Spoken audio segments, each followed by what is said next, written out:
right, guys, we're just gonna start right away without wasting any time. I know you guys are all getting tired. We've heard so much information. I bet you guys are exhausted, but I'm gonna run through this session pretty quickly, talking about behavior management. Sorry about the slides. The fonts got a little bit twisted up. I know how to spell discipline. It's one word, not two words. So let me get a show of just how long you guys have been teaching for. I just kind of want to get an idea who has just started and it's their first year. Okay, cool. Who's been doing it like 2 to 4 years already? Okay, and then 5 and more. Okay, so you guys are all fairly new. That's good. Are you guys still enjoying it? Yes, everybody likes it. Good. Are there any big problems that you guys have with discipline that you want to cover, that you want advice on? Is there anything in particular that anybody finds difficult? No? You guys all have little angels in your class? That's good. That's good. Okay, well, I'll just give a few specifics and we'll see. Hopefully that will help. To be able to understand why kids misbehave, it's the first way to figure out a solution of how to solve that problem. And so what sets kids off? I'm going to just talk about a few things. One thing that sets off kids to misbehave is just their desire to belong. They want to know that they can fit in. They want to know that you care about them. They want to just... And it's a lot of times it has nothing to do with you guys as a teacher. They just want to be friends with the kids in their classroom. And so a lot of times they have this misconception that if they misbehave or they'll do something that's not appropriate, kids will laugh or kids will kind of snicker, and they get that motivation from that, like, oh, they're laughing, so they think I'm funny or they think I'm cool. And so when they're misbehaving, it's just them trying to get attention from their friends. It has nothing to do with you guys. That's one reason. Another reason is just a lack of direction. They don't know what they're supposed to be doing right now. There might not be rules in the classroom. They might not know what their expectations are, and so they misbehave. Another reason is environmental hazards, and what I mean by that is sometimes the way you arrange your room just doesn't make sense for your lesson. Sometimes the chairs are too tall and your kids are actually smaller, which this is the age range that we're talking about. If they sit in chairs like this height, they get distracted because their feet aren't even touching the ground, right? The tables are too high for them and they can't concentrate because all they care about is finding a good spot.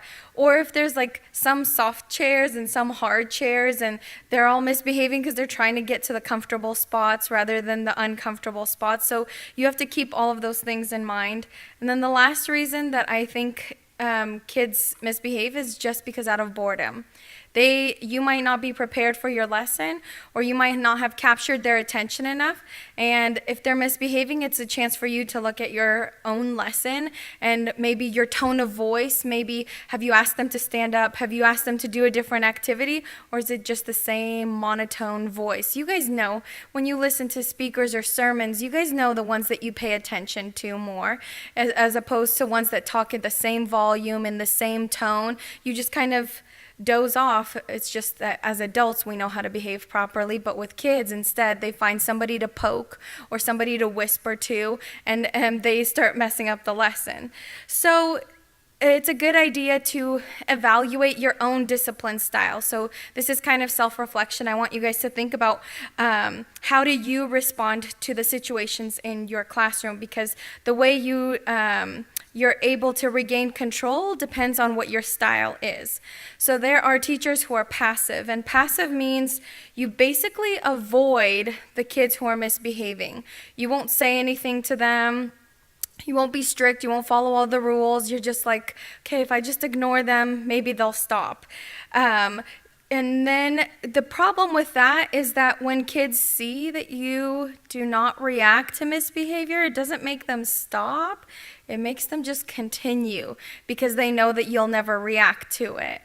Another style is to be aggressive, and those are the teachers who, when misbehavior happens, they overreact. They automatically, their voice goes up, they get angry, they're very firm, they might even name call, and kids really react to that too. Defiant kids, the ones that love to misbehave, they know exactly how to push your buttons, and they do it on purpose because they'll see you blow up or they'll see you lose your cool, and that is kind of a good feeling for them. And then the third style is an assertive teacher. An assertive teacher is someone who can stay calm when a child is misbehaving. They make eye contact with the child. They tell them exactly what they're doing and why it's wrong and how to stop doing that. And then they wait for the child to change their behavior. So if you said, hey, you need to stop talking to your friend, you need to move over here, but you don't actually wait and watch and make sure that they move over there, then you're not being assertive. You're being passive, and the kids know that, okay, it doesn't really matter what she says to me because she doesn't care if I get up and move. So an assertive teacher is someone who knows what the rules are, knows what the consequences are, and follows through with that. So in order to have clear expectations, you need to have a discipline policy in your classroom. Here are some just tips of how to have clear expectations. Keep your rules simple. You should have rules in the classroom because kids do well in an environment where they know what's expected of them. And if they don't know or don't have any rules at all, then their behavior will show just that. So keep your rules simple. 3 to 5 rules is perfectly enough. Don't do anything more. Your rules have to be consistent, which means you need to follow through on it. If it says you're not allowed to, hit each other or hurt each other, if somebody is doing that, you have to stop them and they have to have some consequences. Now, keep the rules fresh in their mind, which means every Sunday you would repeat. In our classroom, we listen when the teacher is talking, we respect each other, and we try our best to learn something new. And you literally have the rules posted up either on a poster or on little 11-size sheets, paper, or whatever, but you also talk about them at the beginning of each lesson so the kids know, okay, she knows the rules or he knows the rules, this is how we need to behave. And then keep it label free, which means try not to be like, okay, you're always talking, could you just please stop talking? Don't label kids like that. You can't just tell them, oh, you're always doing it, even if they always do. And even if they are always talking, don't label them the chatterbox or that's the problem child or that one always misbehaves. Don't label them. Their behavior is bad, but they are not bad and they can learn from it. So if you have clear expectations, 3 to 5 rules in the classroom, you also need to have something, consequences. Oh, this is so awful. It's so sorry about the words, but you need to have consequences. So there are a few options. Something called 3 strikes. So it's important to give kids the opportunity to change their misbehavior. So you give them grace, you forgive them, whatever. You give them that 1 warning, the 2 warnings. By the 2nd warning, you can move them to a different chair. You can stand by them. You can ask them to stand. You can move them to a different place. By 3 strikes, though, they need to know either a timeout or they have to go out in the hallway or you have to speak to their parents, something like that. So there needs to be consequences. You can't just keep saying, you can't do that, you can't do that, you can't do that, because pretty soon they start tuning you out. They don't even hear that you're giving them any warnings. You have to follow through with something. And then use different moments as teachable moments where you can stop and talk to a child. If somebody's hurting each other or bugging each other, take a moment from your lesson and be like, just talk to the 2 students who were fighting or misbehaving or whatever, and use it as a situation to teach the whole class, like, hey, if somebody's bothering you, instead of you poking them back, what can you do? Oh, you could just turn to them and say, hey, please stop touching me. And if they don't stop touching you, then tell a teacher about it. Use a situation that happens in the classroom to teach them how to react. Sometimes we think everybody should just know how to act. They should just know how to solve a problem, but because they're kids, they don't know, and we have to give them the tools and explain that. Also, you need to be fair, right? So don't let some kids get away with misbehaving, but other kids not. It's really unfair when we treat different kids differently. Like, oh, if they're the pastor's kids, then they could do anything and we're not going to get them in trouble. We're not going to talk to their parents or whatever. That's not fair because kids see us acting differently to different kids, and then they'll lose their trust in us, which means they'll lose their attention, which means there will be more issues going on. Same thing if a kid who is not a pastor's kid but is always getting in trouble and you're coming down on them for every little thing that they do, they'll start to see that you treat different people differently, and that loses their trust in you and loses their interest. And so just be fair about kids and about what the rules that you have. And always take the lead. You're the teacher in the classroom or you're the assistant, which means you're the boss. I literally have to tell my kids this every day. Whenever some kid decides to tell me like, oh, you forgot to do this, or when are you going to hand this out? I'm always like, excuse me, last time I checked, I was the teacher here. I went to school for it and you didn't. So you need to calm down and let me do my job. I have to remind them. You could do it in a funny way. You could do it in a silly way. You could do it in a serious way. But you have to remind them by actually saying, hey, I'm in charge here. I know what I'm doing. Don't worry. We'll get to it when we get to it. You just need to sit down, or you need to finish this up, or you just need to share. But remind them who is the leader so that they feel that from you. The biggest thing about being in a class with little kids is when the kids feel that you don't really have things in control, the class just gets out of control. Everybody starts talking at the same time. You can't get their attention anymore. They're touching each other, they're pushing each other, and it's just a mess because kids really have that feeling. But if you walk in and automatically you're like, here are our rules, this is what we're gonna do today, you sit here, you sit there, all right, everybody, we're gonna pray, now we're gonna sing. If you exude that kind of confidence from yourself, your kids will latch on to that, they'll figure it out, and they'll feel safe and happy to go to your classroom. That's what I tell my students all the time. We have rules in our classroom because I want this to be a safe and happy place for all of us to learn. If we had no rules, it would be a mess in here, and you guys wouldn't even want to come in here. So trust me as your teacher that I love you and I care about you. Everybody's going to obey these rules. I'm going to be fair to everybody, and we're going to have a great time. And you'll notice that. So if you don't, that's why it's important to prepare ahead of time, because when you're not prepared, you'll notice that that Sunday is a lot worse. Because it's just a mess, because everybody's a mess, and they're loud and disruptive, and you're wondering why are they like that. But it's a good time to analyze and be like, okay, was I as prepared as I could be? Did I prepare enough activities? Did I spend enough time doing activities where they stand up and move around or jump around? Did I have a game that we played? Games are important. Games are really important because they come to Sunday school to have fun. Okay, they want to come there to hang out with their friends and to have a good time. And if we don't add in any of those things and our lesson is boring, that's when we have all those behavior issues. Although even in the middle of a game, of course, you'll have behavior issues, but you can get through that because kids just need reminders about what the rules are. So that is basically what I have.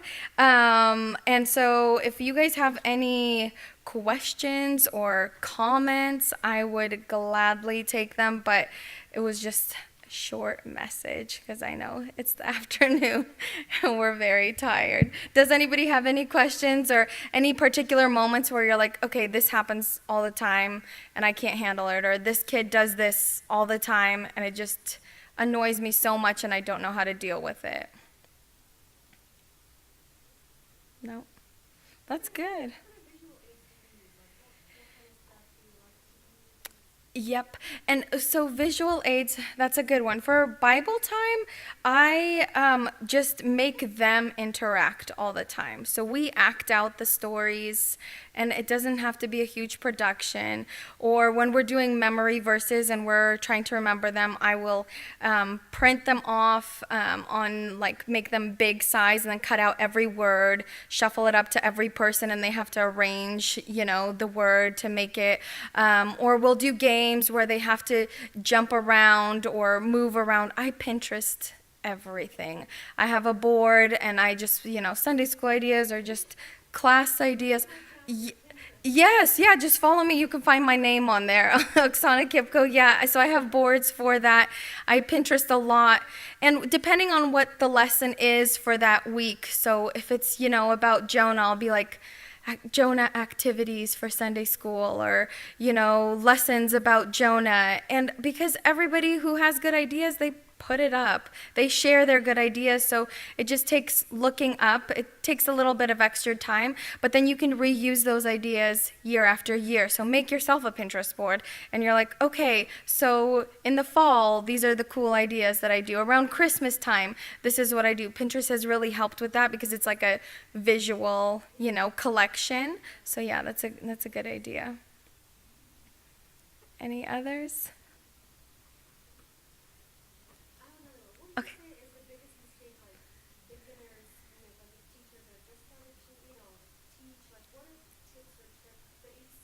Mm-hmm. Yeah. Yeah.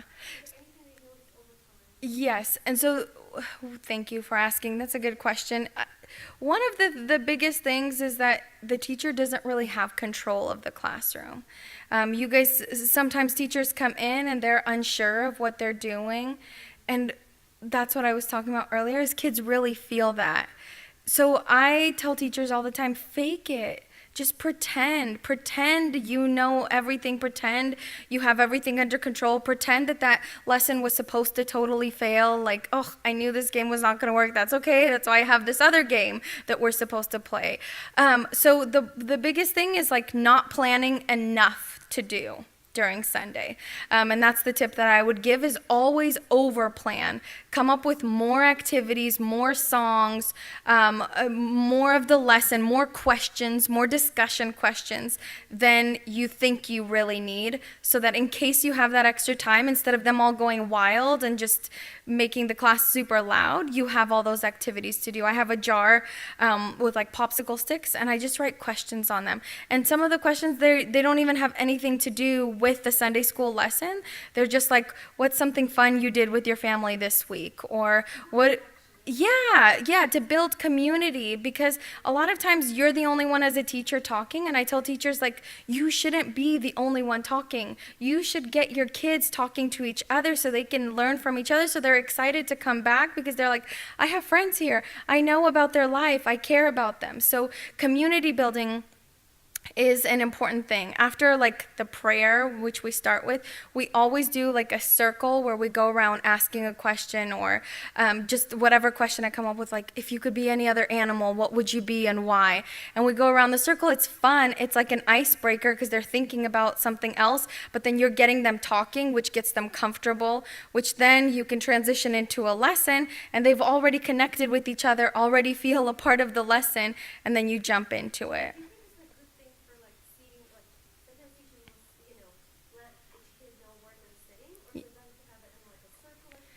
Yeah.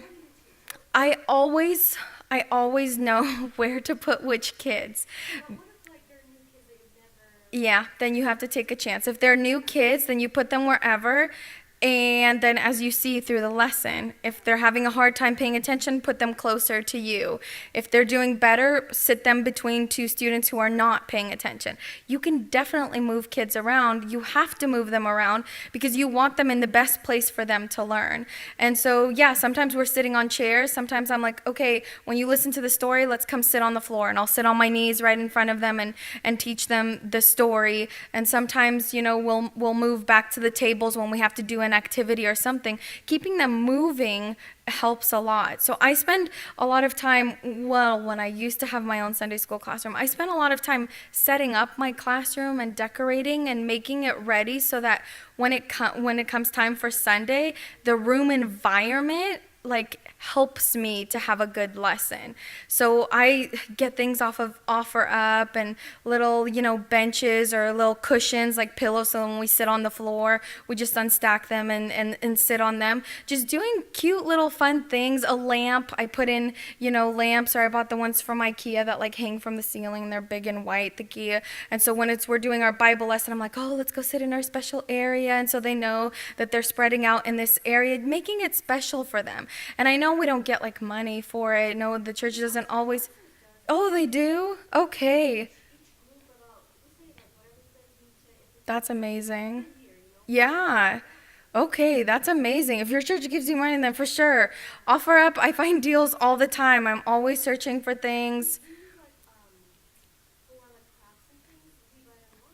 Yep. Yep, online. Online is usually the best. Amazon, because they usually have good deals on bulk packages. And now in the classroom, I just have a cabinet where I keep all the stuff. So I've collected over the years. You collect so many things. And then if I know there's like a fun project I want to do, okay, I'm going to tell you guys about this app. There's this app called Remind. And I know most parents have phones and iPhones and everything already. And Remind is a way, it's a free app, and you literally can text your whole class, and every parent gets a text message and they can reply back to you. It's kind of like Viber, yes, but then it's made for just like school parent teacher type groups. And so I use the Remind app all the time. I get my parents all registered for it. And then when I have a project coming up, I'm like, hey, in November, we need 20 egg cartons. Can you guys bring them next Sunday? And that way I don't have to always buy and collect all of those things, because parents are totally willing to do that. They love and care for their kids even more than we do. And so they're like, oh, if you're going to have a party or a cool craft, yeah, of course we'll give you this stuff. But that's an easy form of communication rather than trying to call somebody, because, gosh, calling your whole list is impossible. But you just send out that text to all the parents, and there will always be, sure, not all 25 of them are going to respond, but you guys will always have that one or two parents, the moms that are like, yeah, I'll bring you anything. I'll bring you guys cookies next time, whatever you guys need. So yeah, use that app to get help. Yeah.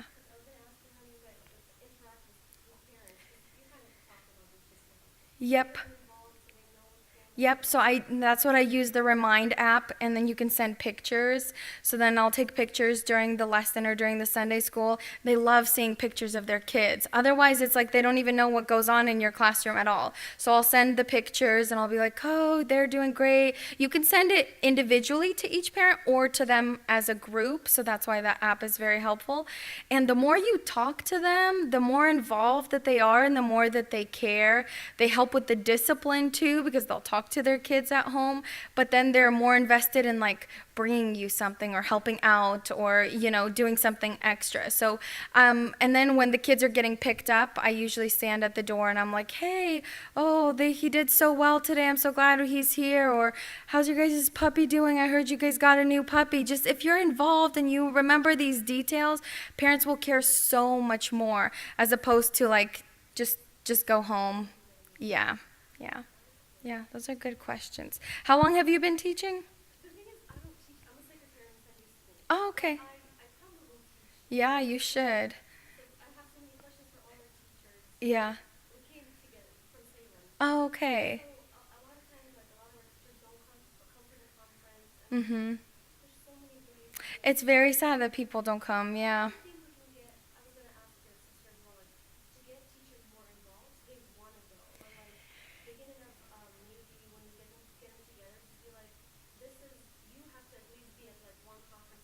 I know. I always say it should be a rule. I always tell Sunday school directors that you have to come to at least one, because it's so helpful. Otherwise, how do you know what you're doing, and how can you get better if you're never meeting? I know. Yeah, priorities.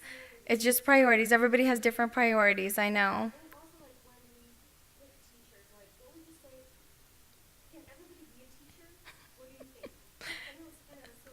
No, it's not silly. It's not a silly question. No. No, and I think that if you're really honest with yourself, if you have what it takes to be a teacher. Because if you get joy out of what you're doing and you look forward to it, and when you're there and you're doing it, you're like, oh, I just like being around these kids. I like the feeling. I like when they run up to me. I like when they talk to me. I like when I answer. When you feel that joy, that's God talking to you. That's God putting something inside of you that's like, hey, you have what it takes. If you're always angry and annoyed and frustrated with kids, yeah, you shouldn't be there. You definitely shouldn't. There's plenty of people that are. I work like at a Christian school with a bunch of people, and any school that I've ever worked at, there's always those teachers who just do it as a job, and they don't do it as like, oh, I get to do this. This is so fun. This is exciting. This is great. It's just a job for them. Same thing with Sunday school, and I think that just takes self-reflection, looking at yourself and being like, do I like it? Do I enjoy it? Do I want to be here? How would you say, like, if people are having trouble with teaching, right? So have a lot of like older kids starting to help out. If you feel like they're struggling, maybe it's not a good thing. Like, what's a good way to like how to help them? Yeah, if somebody's starting, I always say it's a good idea to be paired up with somebody who's been doing it, to start off as a helper and just seeing how a good teacher is able to lead the class. Because if you work with a good teacher, you'll learn so much. You'll learn the right things to do, and it will excite you to be like, oh, when I get my own class, like I'm going to do this, or I'm going to make sure not to do all of this. So it's always good to pair it up. Sometimes in churches, it's like, there's so many kids and they need teachers and nobody wants to volunteer to do it. So you throw in people who have never done it before, and then it's stressful because you're like, oh, I don't know, I have no control over the classroom. So ideally, they should start off with helping somebody. Our church, we always have a lot it's not even youth, but kids of like 12, 13, 14 trying to help out and they want to help out. Yeah, We're always like, yeah, it's a good idea because they're gonna go out and be teachers, and yeah. they will never learn. Yeah, yeah, that's true. Or I would have maybe like once a month or once every 3 months when like the older kids, 12, 13-year-old can come and help. I would not have them help every time because a lot of times they cause more work for the teacher rather than help because they're not that ready to help yet. So in order to train them, they could be a design like a role for them like teacher in training, but we do it, every October or every January or whatever, and we do a little seminar for them like, hey guys, this is how to be a teacher helper, and then teach them. But it's the same thing as throwing in a new teacher, right, who doesn't know what to do. So training is important. That's why seminars are important. Yeah, and coming to those. Teach more and more teachers. Yeah. Or have like outside the table say, if you're a good teacher, you'll want to be better. Yeah. You'll always want to come in. You'll always have things going on. Mhm. Yeah, exactly. Yeah, it's true. Okay, well, thank you for your great questions. Everybody should be back, but you guys could take a little break until everybody does come back. Thank you for listening.